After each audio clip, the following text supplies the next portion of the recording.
Hello and welcome to our ongoing coverage of the three-day memorial tribute for Lieutenant Governor Sheila Oliver. I'm Christina Bear. And I'm Laura Jones. This morning, Lieutenant Governor Sheila Oliver was escorted to the New Jersey State House Rotunda by the Honor Guard of the New Jersey State Police. We have a look inside the State House, and we're going to be looking at the section which is called the Rotunda. This is where you will find the building's large dome.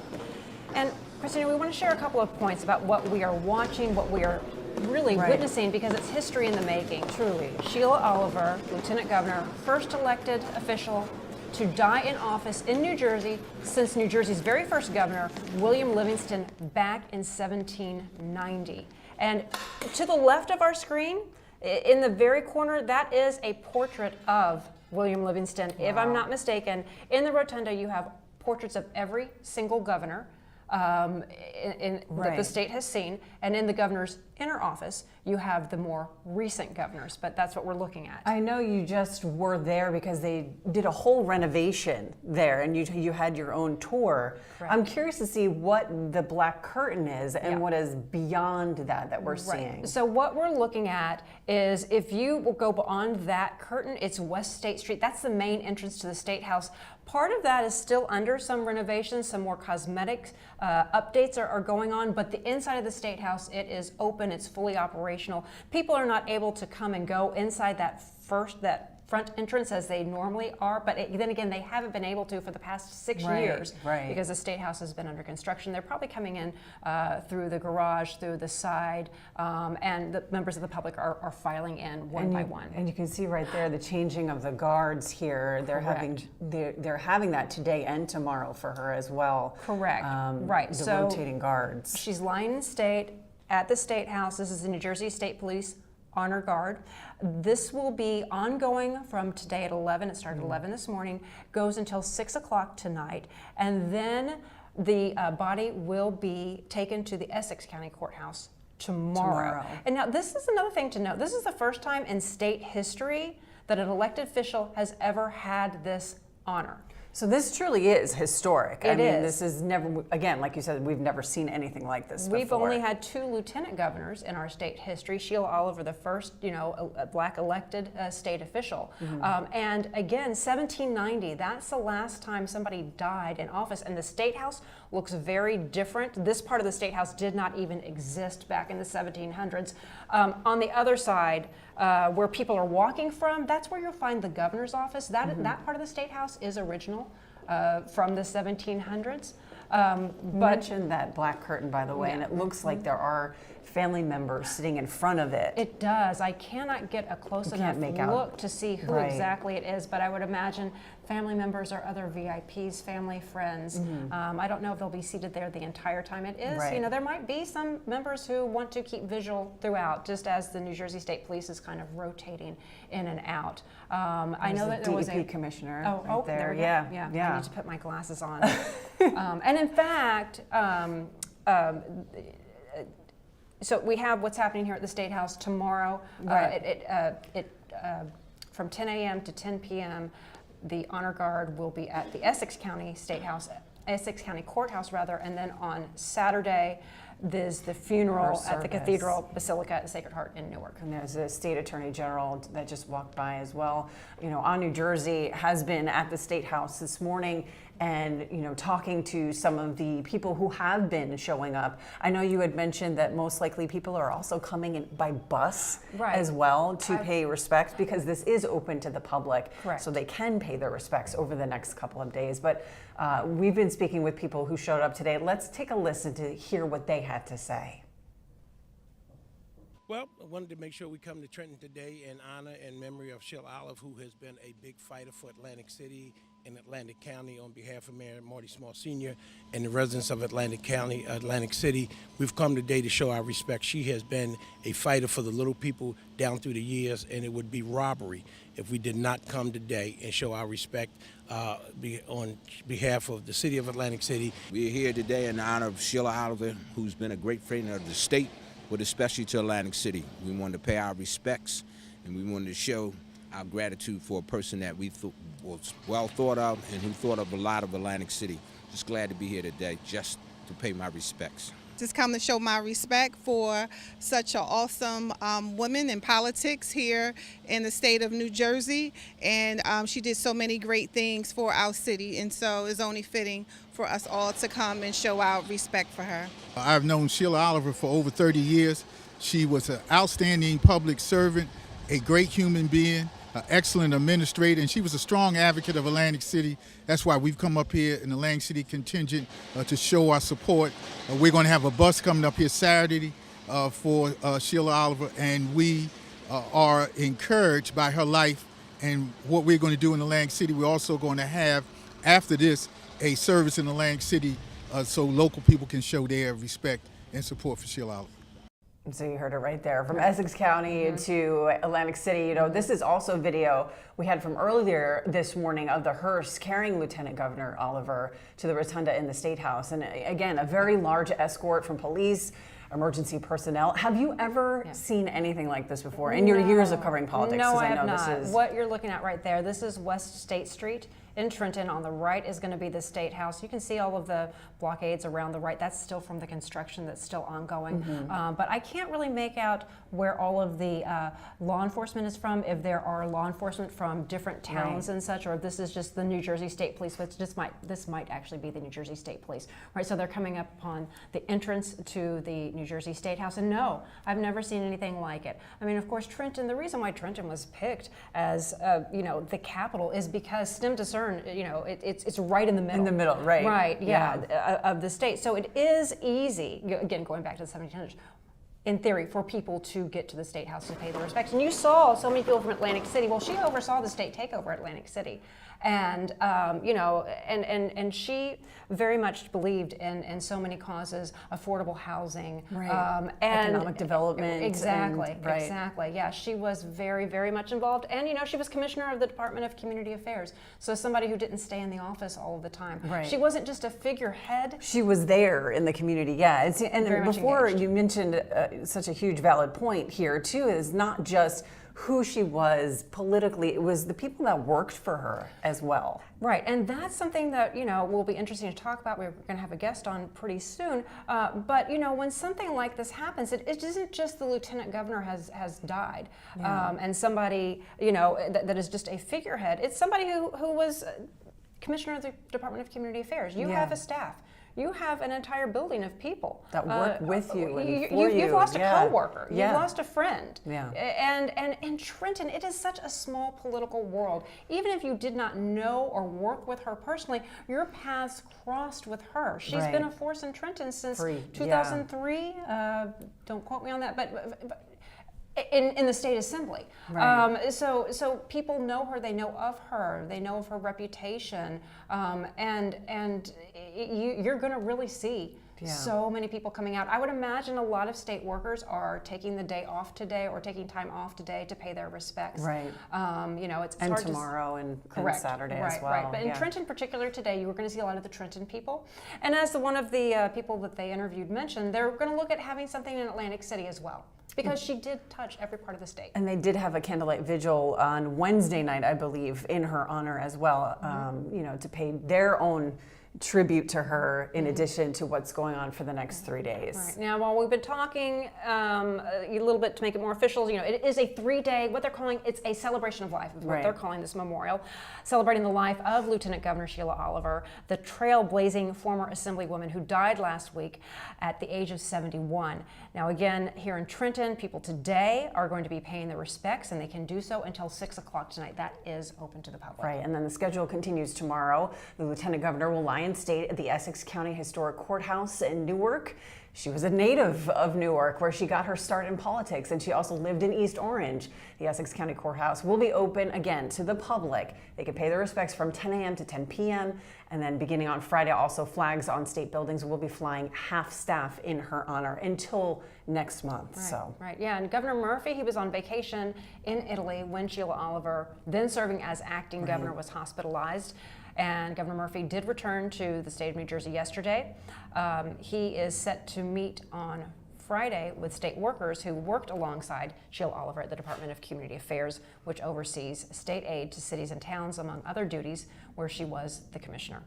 Lieutenant Governor the lieutenant governors in New Jersey assume a cabinet position in addition to filling in for the governor. Yeah, and then on Saturday, Oliver's funeral service will be held at the Cathedral Basilica of the Sacred Heart in Newark. That service is again open to the public, and if you would like to attend, you must be seated by 9:15. The ceremony begins promptly at 10 a.m. The Reverend Al Sharpton will deliver the eulogy. Also, Dionne Warwick is going to be there, Essex County native. Yep. She won't be singing. I know She you will mentioned. not be singing. Yeah. No. And Reverend DeForest Buster Soares, he's going to be officiating. He's a former Secretary of State under former Governor Christie Whitman. He's going to be presiding over that service, and I've heard him preach. He's well known. He can bring it. Yeah. He can bring it. It's going to be powerful. Yeah. Now, Sheila Oliver was described by many as a trailblazer. In 2010, she made history becoming the first black woman to lead the state assembly as Assembly Speaker. She was the first black woman to hold statewide elected office in New Jersey. She was elected alongside Governor Phil Murphy as Lieutenant Governor in 2017 and then re-elected in 2021. Here now to talk about the legacy of Lieutenant Governor Sheila Oliver and this historic funeral is Micah Rasmussen. He's the director of the Rebovich Institute for New Jersey Politics at Rider University. Micah, it is so good to see you. I'm sorry they're under these circumstances, but it is nice to see you. Thank you for having me on, Laura, and good to see you, Christina. This is really the conclusion of a remarkable career, and I'm glad you're talking about it in human terms because Sheila Oliver touched so many lives across the state.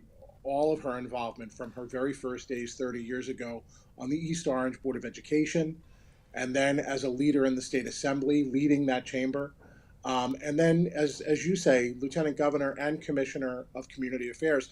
We don't have just a Lieutenant Governor in that one spot. When we established the office 15 years ago, we said that that person should be somebody who leads a department as well. So she led the department of hundreds of employees every day that reaches out into every community across the state. She worked with mayors.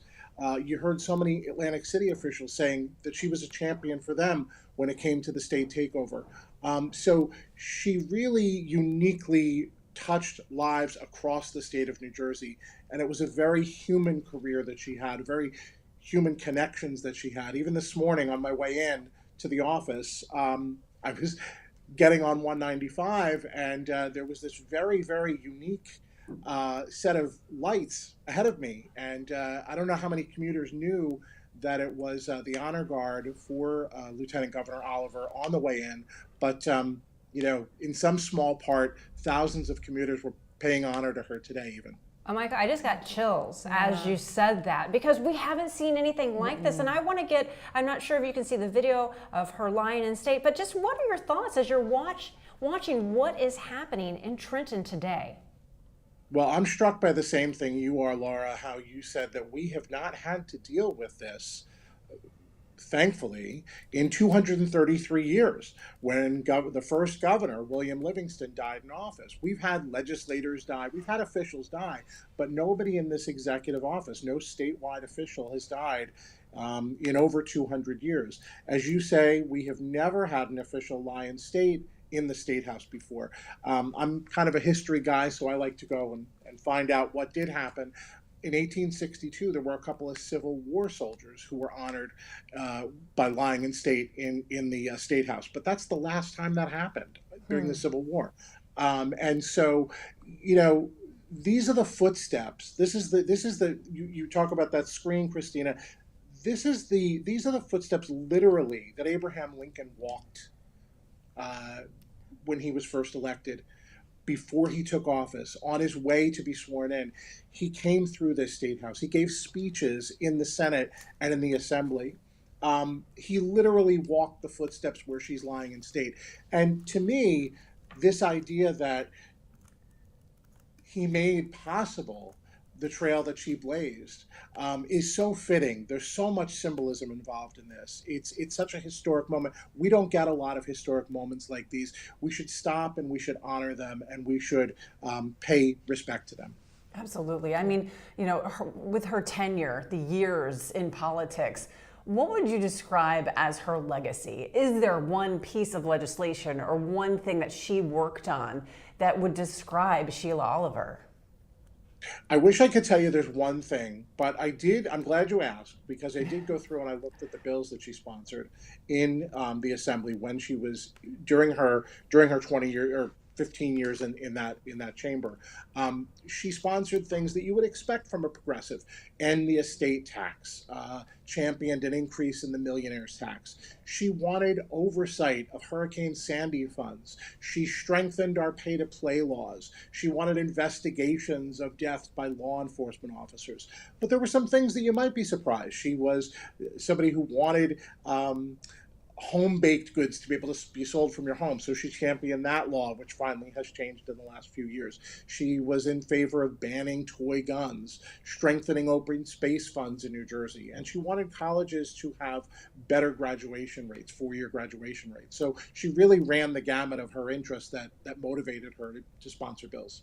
Yeah, Micah, can you talk just a little bit about the impact of this passing and the impact that it has on the political landscape of New Jersey? Because we've only had a lieutenant, this is only the second lieutenant governor, and Right. and there is a line of succession, but, from Kim Godano and now Sheila Oliver, they served more of a role. So can you talk about that domino effect, all the way down to the workers who've lost a boss?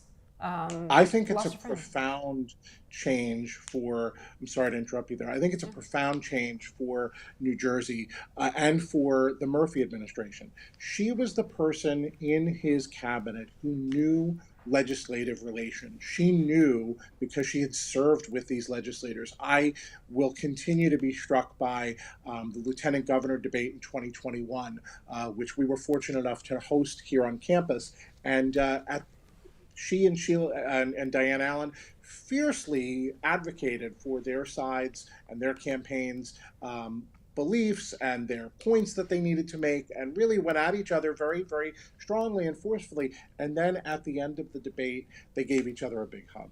And I've never seen a debate end that way, especially in this political age, but it speaks volumes to the relationships that she had across this government. Well, and can you talk a little bit to following up on that, just having worked for Jim McGreevey yourself, having been around Trenton for a long time, you see people, they go at each other over the issues that they are passionate about, and oftentimes though they really do agree on a lot more than maybe media portrays them. Can you talk a little bit about that close-knit group of people that makes up Trenton? I'm so glad you asked, Laura. And you and I have been a part of that small group of people in Trenton. It really is a small universe. And there are personal connections. You ask about each other's family. You know about what's going on in their lives. And an outsider can look at it, and fierce partisans can look at it, and they can say, well, this is really fake. You don't really believe this about the person. No, it doesn't mean that at all. What it means is that you can have differences of opinion and still appreciate each other. You can still respect each other as human beings. And even in this fiercely partisan age, there still are those relationships. They're fewer and farther between, I think, as we retreat into our camps. But there are people like Sheila Oliver who maintain them, who had them, and who I think was served as such a great example. I think after this, it becomes, we have one less more of those people who can reach across the divide. And I think it is a loss for all of us that that's the case. And speaking of relationships, last Friday when Governor Murphy gave that, press conference, he said something interesting about her, saying, it wasn't just her resume that caught his eye, it was who she was as a person. So can you give us any insight on their relationship and, working relationship and personal relationship? Because they work together on a lot of, legislation to get things passed. That's a really, really important question. And to think about it, you have to remember that Phil Murphy was a complete outsider to Trenton when he was elected.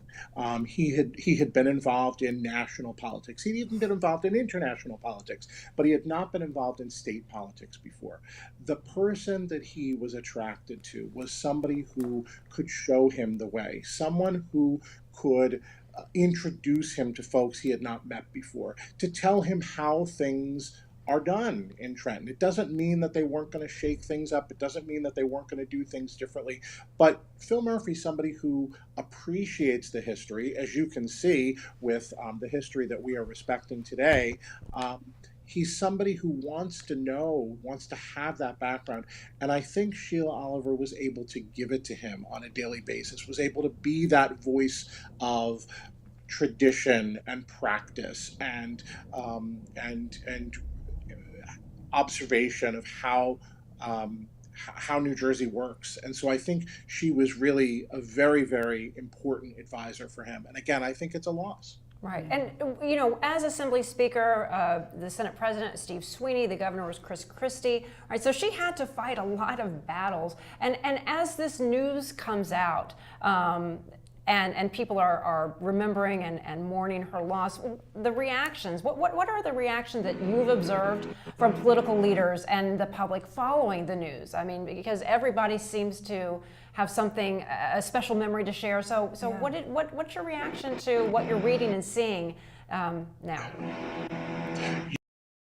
I'm sorry to say this, but usually when people pay their respects, it's a one-time thing and we sort of move on with our lives, right? That's unfortunately the nature of how things work. But people really seem to be very moved by the lieutenant governor's death, and it seems to be something that is staying with them, and it seems to be something that is they want to pay their respects over time. You see so many people paying their respects in this way that we're completely unfamiliar with, going to the State House and personally being able to pay your respects. And I would venture to believe that a lot of people will be doing the same thing tomorrow.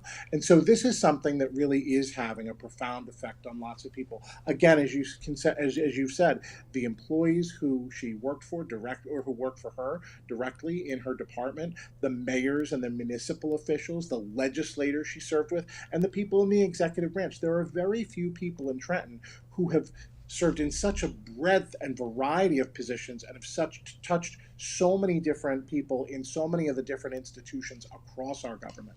And not too long from now, in addition to you heading up the Rebovich Institute for New Jersey Politics, you teach at Rider University. Do you plan on incorporating any of this into the curriculum once students come back in? Do you plan on talking about this? Or do you even anticipate some of your students asking questions about this?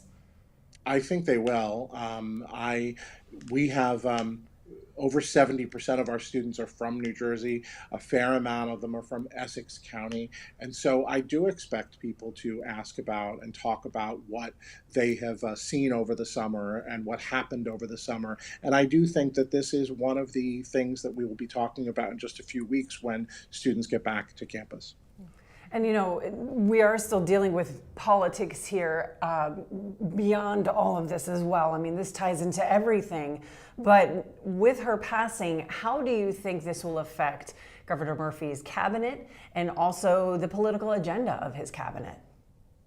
It's a good question, and I think it's a fair question because, as you've said, Laura, she was not a figurehead. She was a working member of the cabinet. She was an important advisor to him. And so it is fair to ask how this void now, who can follow in her footsteps? And those are some big shoes to fill. I think that we know enough to know that it's not the kind of position. Look, we're closing in on the last 2 years of the governor's term in office. So it's not necessarily something that an elected official who's currently thinking about running for governor or who is in the legislature, I don't know that anybody wants to give up their position to serve in this role. I think it's maybe likely, again, I mentioned that there's this requirement that our lieutenant governor also be somebody who has another job in Trenton, whether it's a cabinet head or an agency head. And so I think you are likely to see someone like that, like our Secretary of State, Tahisha Way, for just an example. And I don't think it's disrespectful to say that she's got big shoes to fill, if that's her or whomever it is. It's someone who is probably maybe already in his cabinet. I don't think we know at this point. I don't think it's a decision that he's made yet. Right. And do you think that some of the things that we've read talk about how Governor Murphy is not likely to appoint somebody who's interested in running for governor. However, we do have the Assembly and Senate is up for re-election. Do you think that this impacts any of that moving into the fall? I think if he were to pick someone who is an active candidate, it would affect the races. I apologize for the background noise here. I'm sorry about that. I think it would affect the races. I think if he doesn't want to jump into that fray, if he doesn't want to affect the races, if he picks somebody who's in the cabinet or who would be in the cabinet, who would, move into this additional role, take on this additional responsibility, then I don't think it's likely to play a major impact on either this fall's races or the gubernatorial race that's coming up in 2 years. Well, this has been an historic day and a historic couple of days. And Micah, we appreciate you being with us and shedding some light on her legacy and the future of New Jersey politics. I mean, this is just, again, history making here. Yeah. Thanks for letting me talk about her. Yeah. Thank you, Micah.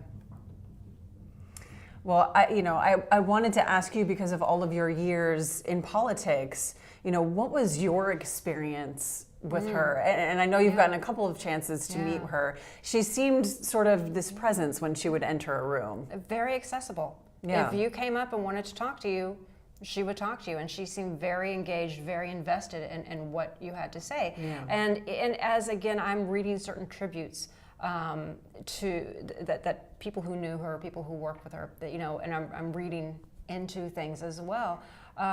She was a friend to a lot of people. Yeah. She really, I don't know if what she would say about this funeral. Celebration of life, because I don't think she wanted a big fuss made about herself. Right. And that's the thing. Yeah. She was ill, it has come out, but she was a very, very private person and did not talk about any of this. She was more interested in talking about the issues that mattered to her, whether it be on social justice, affordable housing, those issues. And she was interested in talking to the person. She was not someone, as I recall, you didn't have to jump through hoops to talk to her. Some people you've got to jump through hoops. Some people you've got to talk to this person and that person. If you came up and talked to her, she would talk, she would be engaged and lovely. Yeah, it seemed like, it was about the work. Let's do the work. Yeah. Let's just get it done. And I think, this will have a lasting impact on future generations as well. Women who are looking to get into politics, women of color looking to get into politics, and seeing her as this amazing figure in New Jersey history and now being honored in this way. Right. It's remarkable. It truly is. And now, as a result of her passing, Governor Phil Murphy has commissioned a portrait of her, and also the other Lieutenant Governor, Kim Godano, who is still living. Right. But typically, there are only portraits of governors in the rotunda. There we go, back to the rotunda again. Yeah. All of those frames, those are former governors. So he is commissioning a portrait of both Sheila Oliver and of Kim Godano. I don't know when, how much longer it will take. They have to get an artist, and it's a bit of a process. But just off to the right side of that screen there, where you're seeing people queue up, there is her first portrait, as you mentioned too. And it's the shot is a little bit too tight for you to see it, but there is a giant portrait of her there. Right. Yeah, that was her first one. Correct. They will have an actual painting. The portraits are paintings, not photographs, although they do take a photograph. And then they will have a portrait artist. And it's interesting also, just looking back at the history of different governors and who they've selected to paint their portraits. I think, and don't quote me on this, I believe Jim Florio might have spent the most out of all the former governors in choosing, but there is an actual budget that goes into place, because it is part of history. It's not somebody just spending money willy-nilly. Just like at the White House. Like, they have it every... Exactly. It is part of history. It is preserving history. They commission an artist, they take a picture, they stand for it, sit for it, and it takes a while. And then they have a ceremony where they unveil it. But this definitely, no other person of color. Right. So you only had one female governor, Christy Whitman. Yeah. Everything else it's all men. So yeah, it's going to be. It really is. As we've mentioned, it's history making on so many levels. And again, tomorrow, Essex County, there's going to be a viewing 10 a.m. to 10 p.m. The funeral, Al Sharpton is delivering the eulogy. Right. Buster Soares, DeForest Soares, former Secretary of State. And Dionne Warwick. He's going to, and Dionne Warwick will be Right, there. Yes. right. She's not singing though. Right, but she will be there as a presence, She will be Essex there. County Sure. representing Right. there as well. And then a private ceremony, of course, for her and her family For her burial. after the funeral. Right. So, Yeah. again, we're watching the line of people paying their respects, saying goodbye to this trailblazing figure in New Jersey history. We are so happy you could join us. This has been On New Jersey's special coverage of the funeral of Lieutenant Governor Sheila Oliver. I'm Christina Baer. And I'm Laura Jones. You can see our continuing coverage of the services on our website, ONNJ.com, and our Roku channel. And also on Saturday, you can see the memorial service live. Thanks so much for watching.